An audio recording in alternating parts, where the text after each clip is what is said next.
So the average child sees porn for the first time when they're 11.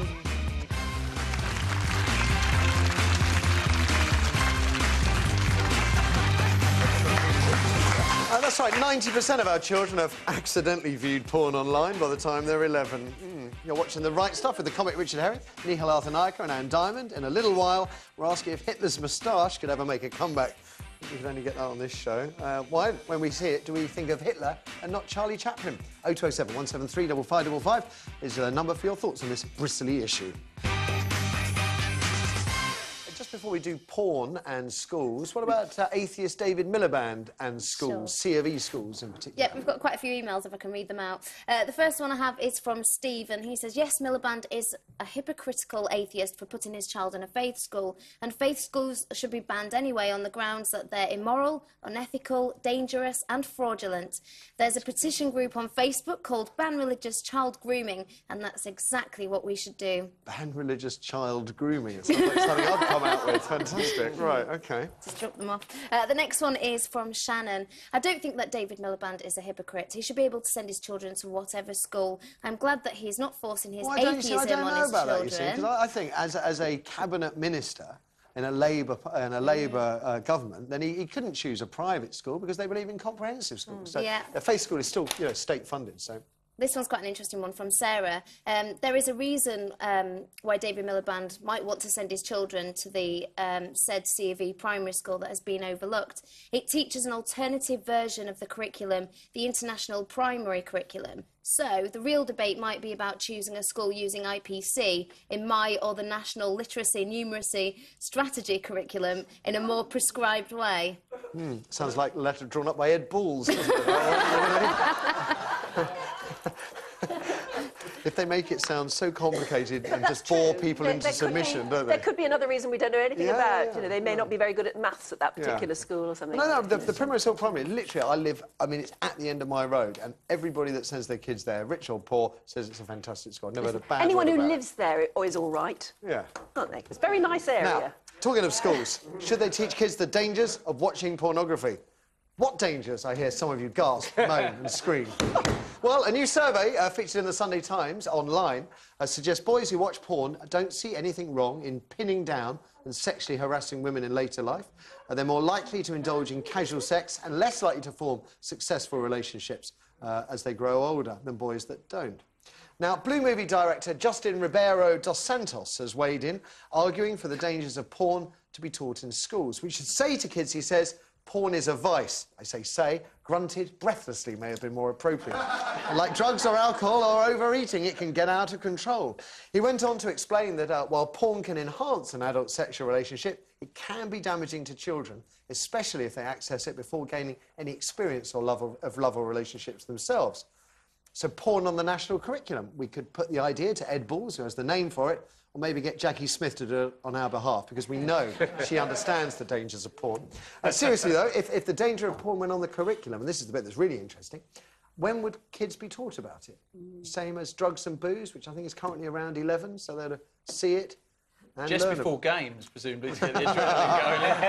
Get them out to work it off on the rugby pitch. I must be getting older and more right-wing and more reactionary, because I actually think that there's something to this. If we're going to do drugs and booze, why not porn as well? Well, I mean, you would see, I mean, on my BBC Asian Network show, I've done lots of phone-ins about sex in schools, and a lot of people, a lot of parents are saying, and a lot of, you know, young people would ring up the show and say, you know, we haven't had any sex education at school, so you can't jump from having no sex education to suddenly having pornography. I mean, that is changing. I mean, there's no doubt about it. The government has really... Well, the government's going to have to, isn't it? I mean, I don't know if we're still the teen pregnancy capital of Western Europe. Well, if we are, then obviously something's gone wrong there. I'm not sure porn would help. I just love the fact that this bloke's name is clearly not Justin Ribeiro dos Santos, is it? Well, Wayne or something he's known to his mates down the pub. Justin Ribeiro dos Santos. Ridiculous. So, you're saying yes? No, I'm actually saying no. I don't... Because they're saying that it's encouraged teenage boys to be very kind of sexually... views of women. And be very kind of sexually kind of charged. Duh, teenage boys. I mean, when I was at school, boys wanted to have sex with Yeah, but they didn't girls, necessarily want to pin them down. And they did. And listen, no one went to charm school at my comprehensive. They weren't kind of going out soliloquies from Shakespeare and handing out flowers in the playground. There is a huge difference between really, really wanting to date girls or whatever and pinning them down and seeing nothing wrong in pinning them down. No, quite. But these things have happened. You know, these things have been happening for decades. This is not a new but porn thing is for teenage much more guys. accessible than it used quite. to be. Much more. I mean, you only have to put the wrong word into put it in Google school and make it more. Yes, you get sent emails, you know, inviting you to. So our kids are finding they're finding porn much more accessible, and I do think. I mean, I hate the idea that they're going to have to be taught this, but I think they are going to have to be. 11, the right age? What about parents? They'll have seen it by kids? 11. They'll have already seen these awful images by 11. Not the worst, one hopes. Unless they live in that awful sort of family that we were talking about earlier. Well, you say that because... But there's no way of stopping them seeing that. If you're seeing porn on the internet, you could see anything. No, it's not like there's here's the nice soft one that the kids... So they need to be discussing it. They need to be discussing it with a responsible adult, either their parents or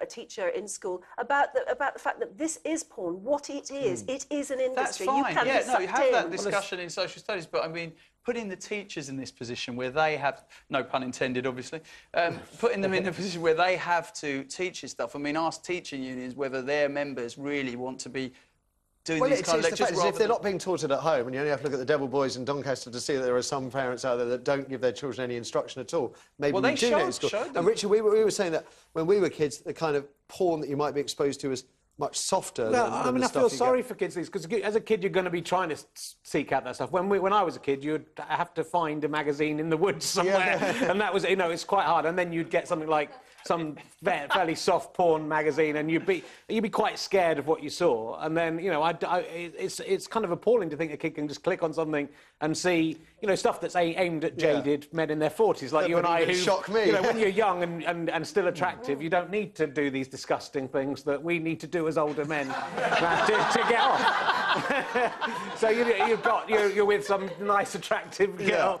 and you could just have a kiss and a nice time. But you know, you get more jaded. So it's not aimed at kids, is it? And I think that's the point, is that it's much harder material that they're getting to see, and maybe it does need explaining away. Let's find out what you think, Kirsty. First, we have Louise on line 1. Louise, good morning. Good morning. Do you think this is something that schools should tackle? Yeah, they've got to.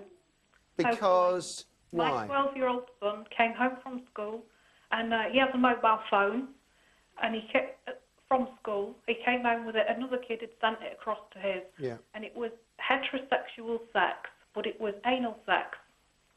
And he thought that it was totally normal and natural and thinks everyone does it. And that's the difference. Is, you know, my first exposure to pornography was naked women on playing cards, and it doesn't really have quite the same sort of impact, I don't think. Louise, can I ask you what you said to him, how you tried to explain that afterwards to him? Well, I'm quite open-minded, and we did sit down as a family and totally go through it, and I did explain to him that sex is big business and it's a big fashion. And it changes all the time. They're changing what's in fashion in sex all the time, whether it's anal or, you know, double penetrations or anything like that. Okay. Louise, can I Breakfast just... TV, you know what I'm saying? Okay. But I have to explain to him that some of the girls are getting hurt, and some of them are not enjoying it. And would you rather a teacher did that, Louise? Would you rather a teacher sat down and had that Neil, you're missing the point, and it's the point you raised, which is there are families out there that don't educate their children in any way. So it's not about whether teachers are the right people to do it or the wrong people to do it. We're just not filling in the gaps of this. But you made the point right at the beginning of the show, talking about the Devil Boys and the lack of care they were getting at home. If that's the case, then you need teachers to step in and fill the gap. And that's, I hate to be a government spokesperson more than anything, but that is the whole thrust of the government's tackling sort of social issues in class. Louise, thank you. Let's get one more quick one. We have Lucinda on line 4. Lucinda, good morning. Good morning. Hi there. Hi there. Something teachers should tackle in class? Sorry, say that again? Is porn something that should be tackled in the classroom? I think it should be. I mean, I've worked for about 7 years now with court-mandated men who are perpetrators of domestic violence. Right. And what we've seen coming through in the last sort of 3 or 4 years are younger guys that have committed sometimes some, well, at best coercive sexual activities, but at worst sort of higher end of the scale. Right. And they often don't see that there's anything wrong with this. They've had very objectified images of women through pornography before they've even had intimate relationships. Do you think this coincides with the rise of online porn, internet porn? Absolutely. I mean, by definition, you've got young people having access to things that their parents don't know about. And that's another point, isn't it? If the parents don't know about it, it's another reason why you could argue for for schools to fill in the gap. Sexual objectification of women is in every from newspapers to magazines that are not top-shelf magazines to music videos. But it is different, isn't it? And that's far more easy to access. Some Page 3 is different from some of the acts that you can get online. All right, but I mean, if you're arguing about sexual objectification of women, that's not, you know, that's all around us and much easier to access than. All part of the same thing, I'll give you that. Yeah. We got to take a break. After the ads, though, could Hitler's moustache make a comeback? Any blokes watching, would you dare to wear one? Any ladies watching, would you dare to wear one? Joke. Could you fall for a guy with a toothbrush-shaped hairy caterpillar under his nose? That's more like it, unless you're Subo. 0207 173 5555 is the number in the thoughts. Why, when we see a tash like the one Richard is going to have on his upper lip come Friday, will we think of Hitler and not Charlie Chaplin, who had one first? Your shout after the ads.